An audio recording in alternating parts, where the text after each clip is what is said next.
여러분 안녕하십니까, 진성호입니다. 오늘 윤석열 대통령 당선인이 인수위원회 간사단 회의를 주재했습니다. 자, 그동안 권영세 부위원장과 원희룡 기획위원장이 코로나 확진 판정을 받아 한 일주일가량 못 나온 적이 있습니다. 그때 사실 인수위에 비상이 걸렸습니다. 자, 무엇보다 인수위는 국민의 힘, 그리고 일반 국민들, 많은 소통을 통해서 지금 우리가 뭘 할지를 정해야 합니다. 그런데 윤석열 당선인이 국민의 힘과의 소통 창구로 지목한 것으로 보이는 권영세, 원희룡 두 사람이 빠지면서 사실 좀 시끄러웠습니다. 인수위 게시판에는 당선인에 바란다는 코너에 이 김한길 통합위원장의 인사, 사실 뭐 한 명은 그만두기도 했고, 지금도 뭐 국가보안법 폐지를 주장했던 그런 사람들이 지금 자리를 차고 앉아 있습니다. 이 외에도 몇몇 인사들이 논란이 되고 있습니다. 또 실제로 이 김한길 위원장 인사 중 어떤 사람은 취소되기도 했습니다. 과거 전력이 드러나서 그렇습니다. 자, 이런 가운데 권영세, 원희룡이 이제 간사단 회의에 참석하면서 문재인 정권의 아킬레스건에 대한 비판도 나오기 시작했습니다. 안철수 인수위원장 역시 지금 인수위원들이 한덕수 국무총리가 지명되니까 갑자기 이거 뭐 나는 어디로 가나 이렇게 눈치만 보고 있다고 강력하게 질타하기도 했습니다. 아무튼 인수위원회는 윤석열 당선인의 이 초기 내각, 초기 정부에 상당히 중요한 역할을 하게 됩니다.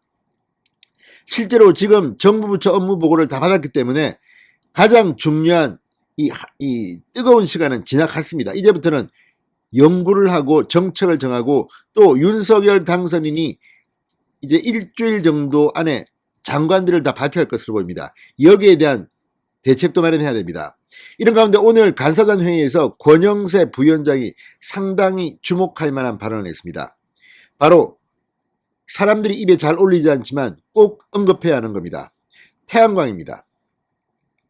자, 지금 문재인 대통령이 과거 KBS의 한 기획 프로그램에서 이 태양광 패널을 보고 한 행동이 논란이 된 적이 있습니다. 청와대가 이 프로그램에 뭐 경로하고 뭐 난리가 났습니다. 그때 핸들링한 사람이 지금 승승장구하고 있습니다. KBS 내에서. 아무튼 이런 것들을 보면 문재인 대통령에게 태양광이란 아킬레스건입니다.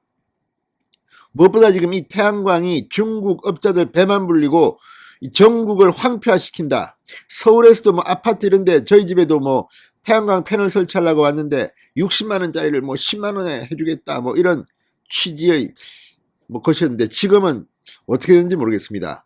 하는 사람이 별로 없는 것 같습니다. 이 유지비가 더 많이 든다는 이야기도 있습니다. 이런 가운데 권영세 부위원장이 오늘 바로 이 문제를 정면에서 다뤘습니다. 오늘은 식목일입니다. 진성호의 융단 폭격 시작합니다. 문재인 정권을 융단 폭격합니다. 방송에 앞서 아직 진성호 방송의 구독자가 아니신 분은 붉은색 구독 버튼 눌러주십시오. 더 좋은 방송으로 보답하겠습니다.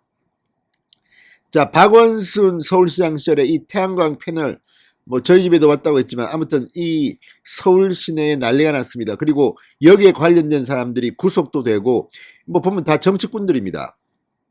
그 이유가 뭐겠습니까?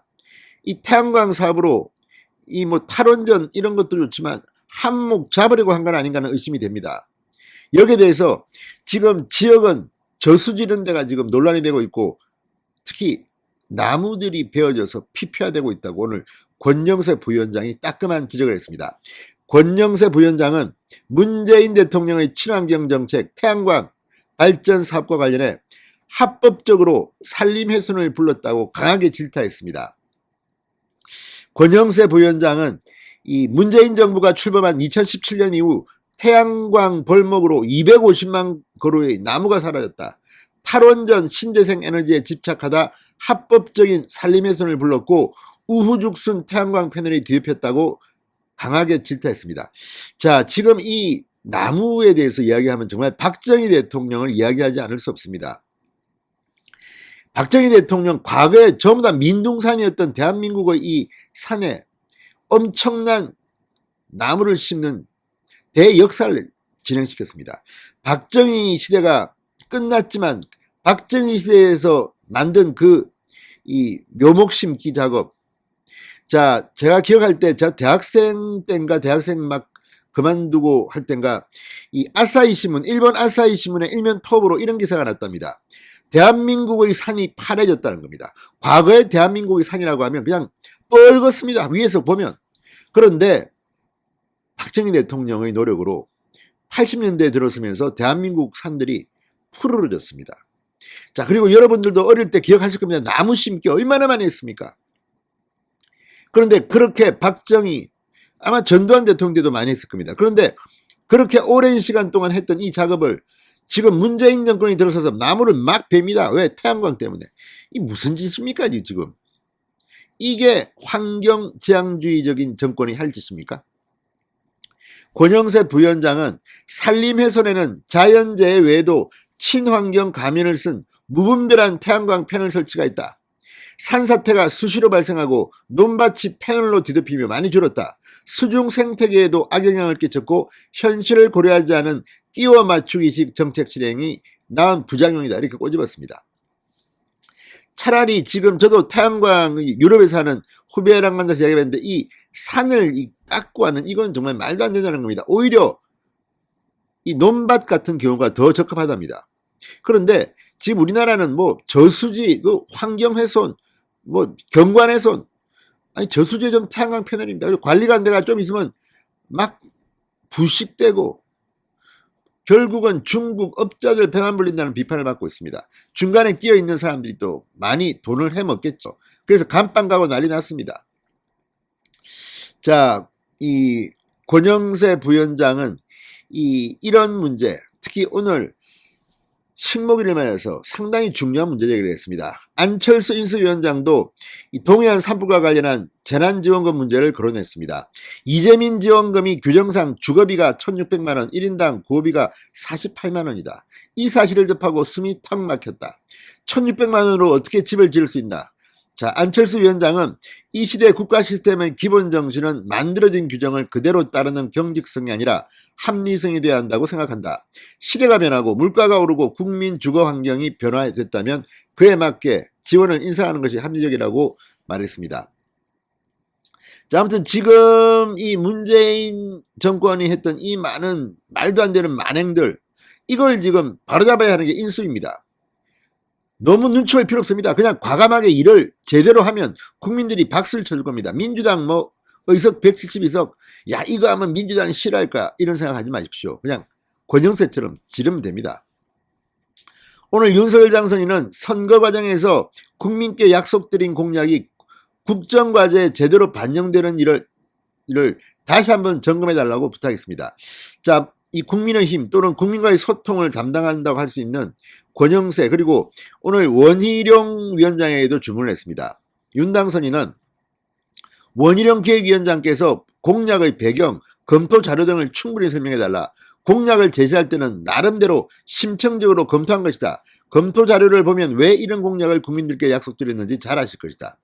자, 윤석열 후보 지난 대선 때 상당히 많은 공약을 냈고 그때 함께했던 게 정책본부장을 지낸 원희룡이었습니다. 그리고 이준석이 잘 알고 있습니다. 자, 여기에 윤석열 캠프에 상당히 많은 뭐 전직 장차관, 뭐 장군들, 교수들, 뭐 인류들이 다 와 있었습니다. 이 사람들과의 연락을 또는 인수위에 파견나간 사람들의 소통을 통해서 이걸 해야 되는 겁니다. 자, 윤 당선인은 현장에 답이 있다. 현장 목소리 좀 경청해달라고 이야기했습니다. 자, 오늘 이 원희룡 기획위원장은 이런 말을 했습니다. 청년 이야기를 했습니다. 청년 거버넌스 백인회의 같이 당선인이 청년과 함께 국정 구상을 하는 것이 가시적으로 보일 수 있게 진행하겠다. 웹툰 작가, 미디어 분야 종사자 등 젊은 목소리를 저희가 직접 듣고 새 정부에서 그런 부분을 발현할 수 있는 활동을 집중적으로 하겠다고 했습니다.